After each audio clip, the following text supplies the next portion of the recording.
Good morning, everyone. Today we are starting with our new topic, that is double entry system. And double entry system was discovered by Lucas Pacioli in 1494. Right? So the father of double entry system is Lucas Pacioli. Here are some essentials or characteristics of double entry system. The first point is effect on two accounts.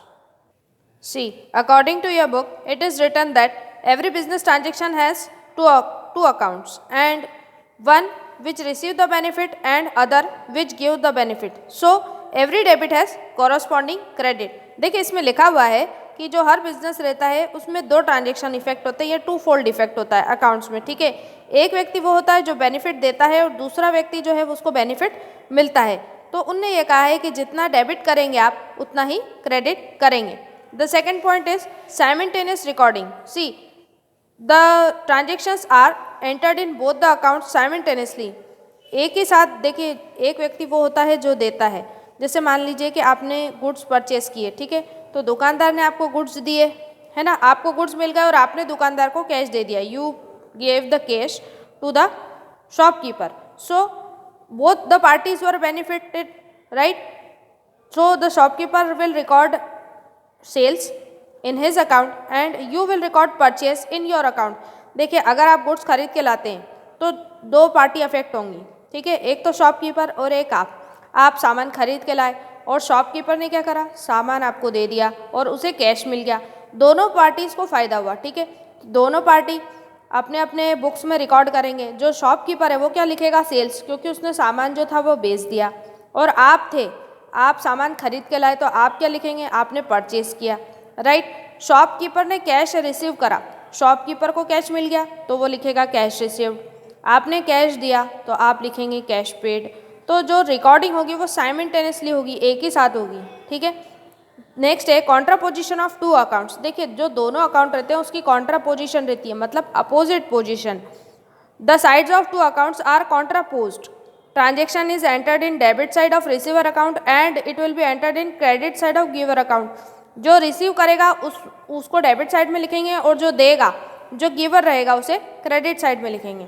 The next is definite rules of recording. Every system has definite rules of recording since the double entry system also had the definite rules of recording, ठीक है। जो rules है वो fix कर दिए गए हैं, उन रूल्स के हिसाब से ही हम हर चीज़ रिकॉर्ड करते हैं। और उसके बाद है टू एस्पेक्ट्स ऑफ ट्रांजेक्शन। देखिए this system underlines that each transaction has to aspect, both aspect of transaction may be personal और बोथ मे बी पर्सनल, और one aspect may be personal and other may be impersonal. देखिए दो aspect होते हैं, या तो दोनों transaction personal होंगे या दोनों इम्पर्सनल होंगे, ठीक है, या फिर एक पर्सनल हो सकता है और एक इम्पर्सनल हो सकता है। So these are the few characteristics of double entry system. Here are merits and demerits of double entry system. The first we started with merits. The first one is scientific system of recording. Double entry system is most scientific system of keeping accounts is comparison to other system. देखिए double entry system जो है वो सबसे better और सबसे अच्छा scientific system है, ठीक है। It is flexible, means it changes itself according to your needs of the organisation. Then the next one is it is a complete system. ये एक कंप्लीट सिस्टम है because under this system every transaction is recorded in two accounts. The next is test of accuracy. You can also check the arithmetical accuracy according to the needs of the business. And the last point is progress in business. See, if you want to find out any progress in business, you can find out very easily with the help of double entry system. अगर आपको business की progress देखनी है तो आप double entry system की help से easily देख सकते हैं। टेस्ट ऑफ एक्यूरेसी, अगर आपको लगता है कि आपसे कोई मिस्टेक हुई है या आपसे कोई मिस्टेक हो सकती है तो अलग अलग प्रोसीजर रहते हैं जिससे आप अपनी एक्यूरेसी को चेक कर सकते हैं। फिर है कंप्लीट सिस्टम। देखिए इसमें कहा गया है कि हर ट्रांजेक्शन जो है वो दो एस्पेक्ट में लिखा जाता है, ठीक है। तो ये एक कंप्लीट सिस्टम है, या पूरे सिस्टम को कंप्लीट पूरा बनाता है। फ्लेक्सिबल सिस्टम, फ्लेक्सिबिलिटी का मतलब होता है लचीलापन। जैसे आपकी ऑर्गेनाइजेशन की नीड्स और रिक्वायरमेंट हैं उस हिसाब से आप डबल एंट्री सिस्टम को चेंज कर सकते हैं या उस हिसाब से अपने आप को ढाल सकते हैं डबल एंट्री सिस्टम को, ठीक है। फिर है साइंटिफिक सिस्टम। ये एक साइंटिफिक सिस्टम है, ठीक है, जो दूसरे सिस्टम की तुलना में ये ज़्यादा एक्यूरेट और ज़्यादा रूल्स रेगुलेशंस जो है वो ज़्यादा अच्छे होते हैं, इसलिए इसे एक साइंटिफिक सिस्टम कहा गया है। उसके बाद है demerits of double entry system.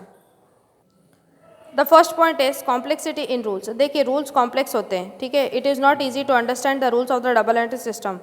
कोई भी व्यक्ति जिसने डबल एंट्री सिस्टम के बारे में कोई नॉलेज नहीं है वो रूल्स को इतनी ईजिली या इतनी जल्दी गेन नहीं कर सकता। रूल्स थोड़े से कॉम्प्लेक्स होते जाते हैं।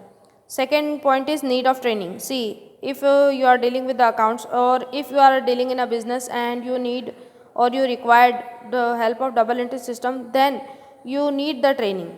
आपको ट्रेनिंग की ज़रूरत पड़ेगी अगर आप डबल एंट्री सिस्टम अपने बिजनेस में यूज़ करना चाहते हैं तो, क्योंकि इतना आसान नहीं होता है कि आप डबल एंट्री सिस्टम को अपने बिजनेस पे एप्लीकेबल कर दें, क्योंकि बहुत सारे रूल्स होते हैं और बहुत सारी बातें होती हैं, तो जो सिस्टम रहता है वो आज नहीं तो कल कॉम्प्लेक्स हो जाता है। The next one is expensive system. देखिए क्योंकि ये एक कंप्लीट सिस्टम है तो इसमें बहुत सारी चीज़ों की रिक्वायरमेंट होती है और ये एक तरह का एक्सपेंसिव सिस्टम कहा गया है। Fourth point is entry omitted can not be located. अगर आप कोई एंट्री लिखना भूल जाते हैं ओरिजिनल बुक्स में से, अगर आप किसी एंट्री को लिखना भूल जाते हैं ओरिजिनल बुक्स में से, तो वो एंट्री आपको कहीं भी नहीं दिखेगी।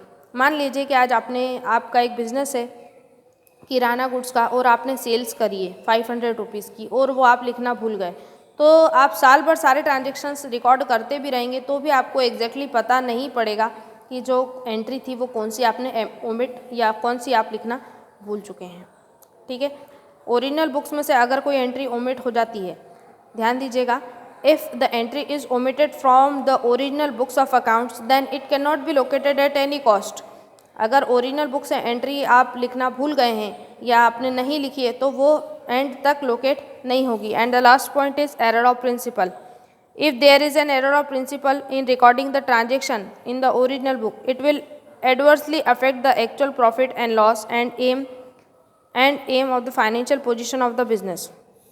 For example, if purchase of furniture is recorded in purchase books of accounts, then or purchase books of good, then it will lead to enterprise lead the entries in wrong account. देखिए मान लीजिए कि जैसे कि आप furniture purchase करके लाए हैं और अगर आपने उसे दूसरे अकाउंट में लिख दिया, मान लीजिए कि आपने गुड्स अकाउंट में एंटर कर दिया, तो जो आपके दूसरे ट्रांजेक्शन्स हैं या जो दूसरे आपके अकाउंट से वो सभी गलत हो जाएंगे। क्योंकि बात तो सही है, आप लेके तो आए हैं बट जो फर्नीचर है उसकी एंट्री फर्नीचर अकाउंट में ही होगी, ना कि गुड्स अकाउंट में।